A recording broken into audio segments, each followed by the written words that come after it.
Hello everyone, मैं मिथुन सिंह स्वागत करता हूं आप सभी का। आशा करता हूं आप सभी बहुत अच्छे होंगे। झारखंड बाल संरक्षण में भर्ती आई है, इसके बारे में हम लोग बात करेंगे। 12th पास चाहिए, अलग अलग पोस्ट के लिए क्वालिफिकेशन अलग अलग है और सैलरी भी देखिए यहाँ पे 27,804 रुपये लिखी हुई है। अलग अलग पोस्ट के लिए आपको सैलरी घटती या बढ़ती हुई दिखेगी। आगे बढ़े उससे पहले आप अपने जिले का नाम, अपने डिस्ट्रिक्ट का नाम नीचे कमेंट करके लिख दें। आपके जिले से जैसे ही रिक्रूटमेंट आती है उसकी सूचना मैं आपको समय रहते दे पाऊं, इसलिए आप अपने जिले का नाम नीचे कमेंट करके मेंशन कर दीजिएगा। एक और बात, सबसे बड़ी बात क्या है कि भर्तियां जो है आ रही है। कॉन्ट्रेक्चुअल बेस पे 2-4 ही भर्ती आती है, लेकिन आती है, ये मैं आपको गारंटी के साथ बता सकता हूं। और अगर उसमें रिजर्वेशन लगा हो जैसे कि SC ST OBC EWS का, तो आप उसका फायदा लेना। बाहर वाले लोग छोटी सी सैलरी के लिए, अब देखिए छोटी सैलरी बड़ी सैलरी होती नहीं है, नीड किसकी कैसी है उसके अकॉर्डिंगली। अगर कहीं पे 12,000 रुपए की सैलरी मिल रही है गांव में जाकर के, तो लोग बाहर के लोग नहीं आएंगे, आप ही के ब्लॉक के आसपास के लोगों का जो है सिलेक्शन होगा। तो यहाँ पे देखिए कौन कौन से पोस्ट की रिक्रूटमेंट आई है। डेटा एंट्री ऑपरेटर की रिक्रूटमेंट आई है, सोशल वर्कर की, डेटा एनालिस्ट की, इसके अलावा प्रोटेक्शन ऑफिसर की रिक्रूटमेंट आई हुई है। ये सारी भर्तियों को मैं कवर करूंगा इस वीडियो में। आगे बढ़ूं उससे पहले जरूरी सूचना कि आप हमारे साथ टेलीग्राम पे जरूर जुड़िए। टेलीग्राम चैनल पे PDF मिलेगी। आज मैंने रात में मैंने एक वीडियो अपलोड करी थी सिमडेगा से, वो भर्ती आई थी टीचर की। एक ही पोस्ट थी और विधिक के लिए एक पोस्ट थी, तो उसकी PDF मैं टेलीग्राम पे आपके साथ साझा कर चुका हूं। तो ऐसे ही ये भर्ती की भी PDF आपको टेलीग्राम पे मिलेगी। व्हाट्सएप चैनल को भी ज्वाइन कर लीजिएगा, जिसका लिंक डिस्क्रिप्शन बॉक्स में दे दिया गया है। आप हमारे साथ कनेक्ट रहें, PDF वगैरह आपको मिलते रहेगी, ऑथेंटिक न्यूज आपको मिलेगी, ये सबसे बड़ी बात है। तो आप हमारे साथ कनेक्ट जरूर रहें, ठीक है जी। चलिए आगे बढ़ते हैं और जो सिलेक्शन प्रोसेस है, एज है, योग्यता है, उसके बारे में हम लोग बात करेंगे। सारी चीज़ों को मैं आपको जो है डिटेल में जो है समझाऊंगा। आगे बढ़ते हैं और PDF को ओपन करते हैं। PDF से जो मैंने आपको बातें बताई, PDF आपको टेलीग्राम चैनल पे मिल जाएगा। ये रहा PDF। अब एक एक करके देख लेते हैं कौन कौन सी पोस्ट है, कितनी कितनी सैलरी होगी, ठीक है। ये देखिए सबसे पहले प्रोटेक्शन ऑफिसर की रिक्रूटमेंट है 27,804 रुपये, ठीक है। फिर बाद में आपको मैं एलिजिबिलिटी भी समझा दूंगा। इसी तरह से देखिए सोशल वर्कर की रिक्रूटमेंट है 18,536 रुपये आपको मिलेगा।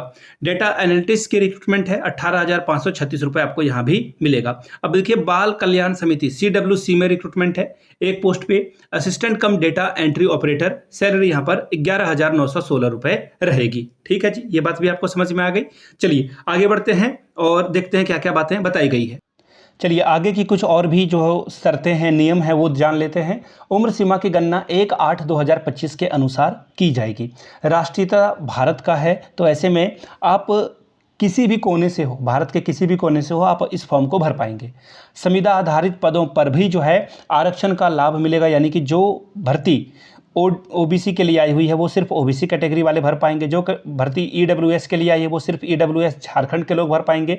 जो SC ST के लिए फॉर्म आया हुआ है वो सिर्फ उसी कैटेगरी के लोग, यानी कि झारखंड के ही निवासी इन कैटेगरीज पे फॉर्म भर पाएंगे।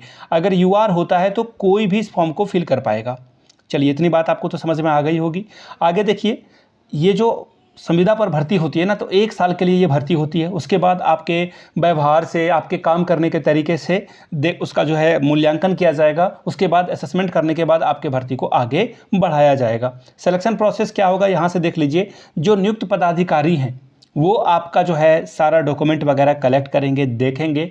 उसके बाद जो है एक जो प्राइमरी जो है, ऐसे आप कह सकते हो प्राथमिक मेधा सूची तैयार की जाएगी। उसके बाद 2 गुनी संख्या में जो है प्राइमरी जो है सूची तैयार की जाएगी। उसके बाद आपका डॉक्यूमेंट वेरिफिकेशन होगा। उसके बाद एक से अधिक कैंडिडेट अगर एक ही पद के लिए सुयोग्य पाए गए तो फिर वो एज के अकॉर्डिंगली जो है जो आपका व्यवहार किया जाएगा, ठीक है। यहाँ पर क्या बोला गया है देखिए, संविदा आधारित पद पर नियुक्तियाँ 3 साल के लिए की जाएगी। नॉर्मली 1 साल के लिए की जाती है, लेकिन 3 साल के लिए की जाएगी। उसके बाद जो है फिर 5 साल के लिए आपको कर दिया जाएगा। देखिए प्रत्येक पद का जो है यहाँ पर बोला गया है योग्यता स्कोर इस प्रकार है। अनिवार्य योग्यता का प्राप्तांक का 60%, अधिकतम 60 अंक आपको मिलेगा। अतिरिक्त योग्यता जो है 20%, 20 नंबर मिलेगा। और प्रत्येक साल के अनुभव के लिए आपको 20-20 नंबर यानी कि 100 नंबर मिलेगा। अब जो है आगे देख लीजिए, ये रहा यहाँ पे अवकाश वगैरह कैसे मिलेगा, छुट्टियाँ कैसे मिलेगी, सब कुछ इन्होंने लिख रखा है। ये बहुत बड़ी बात है। कौन कौन सा डॉक्यूमेंट अटैच करना है, तो मैट्रिक का अंक पत्र, प्रमाण पत्र यानी कि मैट्रिक का मार्कशीट और सर्टिफिकेट, इंटर का भी मार्कशीट सर्टिफिकेट, ग्रेजुएशन का भी मार्कशीट सर्टिफिकेट, PG का भी मार्कशीट सर्टिफिकेट। इसके अलावा जो आपका जाति प्रमाण पत्र है, आवासीय प्रमाण पत्र है, वो होना चाहिए। आखिरी डेट देखिए 5/8/2025 की है।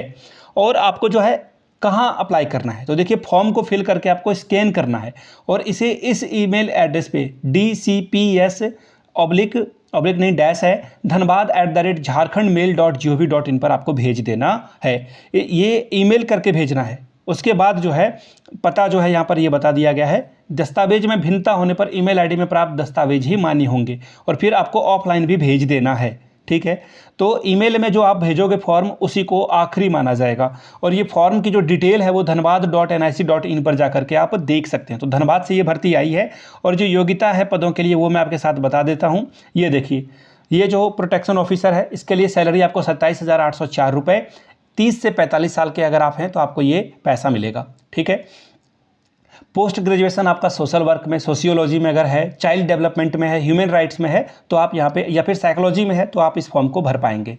किसी भी सरकारी मान्यता प्राप्त संस्थान से MBA आपने किया है, PGDBA किया है, PGDBM किया है, PhD किया है तो आपका काम यहाँ पर बनेगा।